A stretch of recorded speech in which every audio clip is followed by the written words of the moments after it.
কি অন্যায় করেছো তুমি? তুমি জানো না আমার রব কত মেহেরবান, তিনি কত দয়ালু, তিনি ভালোবাসার আধার, তিনি করুণার আধার। তোমার পাপ অন্যায় যদি হয় খালের পানির সমান, বিলের পানির সমান, আমার আল্লাহর দয়া সাগরের পানির সমান। তোমার পাপ আর অন্যায় যদি হয় পাহাড়ের সমান, আমার আল্লাহর ভালোবাসা আর দয়া হচ্ছে আকাশের সমান। তুমি যদি তওবার মতো তওবা করতে পারো, ক্ষমার মতো ক্ষমা চাইতে পারো, চোখের পানি ছেড়ে, চোখের পানির বড় দাম, চোখের পানির মধ্যে বিশাল কারিশমা, এটা আল্লাহ খুব পছন্দ করে।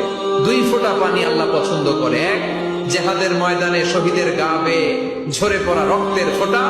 2 হচ্ছে অনুতপ্ত বান্দার চোখের পানির ফোঁটা। তুমি সুন্দরী, তুমি অনন্যা, তুমি সুস্নিগ্ধা, তুমি প্রিয়ঙ্গদা, তুমি সুহাসিনী, তুমি সুকেশিনী, তুমি সুভাষিনী, তুমি অসূর্যম পোষা, মেঘ কালো কেশ, কাজল কালো চুল, হরিণের মতো ডাগর ডাগর দুটি তোমার চোখ। চোখের পানির এত কারিশমা, অনুতপ্ত বান্দা যখন কেঁদে কেঁদে চোখের পানি ছড়ায়, তার চোখের পানি চোখ বেয়ে নাকের ডগা বেয়ে মাটিতে পড়ার আগে ওই বান্দার সব গুণ আল্লাহ মাফ করে দেয়।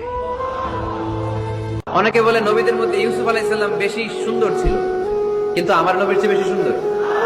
বিশ্বনবী বলতেন, আনা মালিহ ওয়া আখি ইউসুফ সাবিহ, আমি হচ্ছি মালিহ, মিলহুন মানে লবণ, লবণ থেকে লাবণ্যময়ী। আমার নবী ছিল লাবণ্যময় সুন্দর, আর ইউসুফ আলাইহিস সালাম ছিলেন সাবিহ, ধবধবে সাদা সুন্দর। দেখতে ভালো লাগে কোনটা? এদিকে লাবণ্যময় সুন্দর, এদিকে সাদা সুন্দর, ভালো লাগে কোনটা? ইউসুফ আলাইহিস সালামের চেহারা দেখে মিশরের মেয়েরা এত সুন্দর নবী ইউসুফ আলাইহিস সালামকে দেখে লেবু কাটতে যে আঙ্গুল কেটে ফেলেছিল। কোরআনে এই কথা আছে না নাই? ওয়াকাত্তা'না আইদিয়াহুম, লেবু কাটতেছে, আর ওনারে দেখে লেবু কাটা শেষ, কিন্তু কাটা আর থামায় নাই, ওই এক টানে আঙ্গুল শেষ।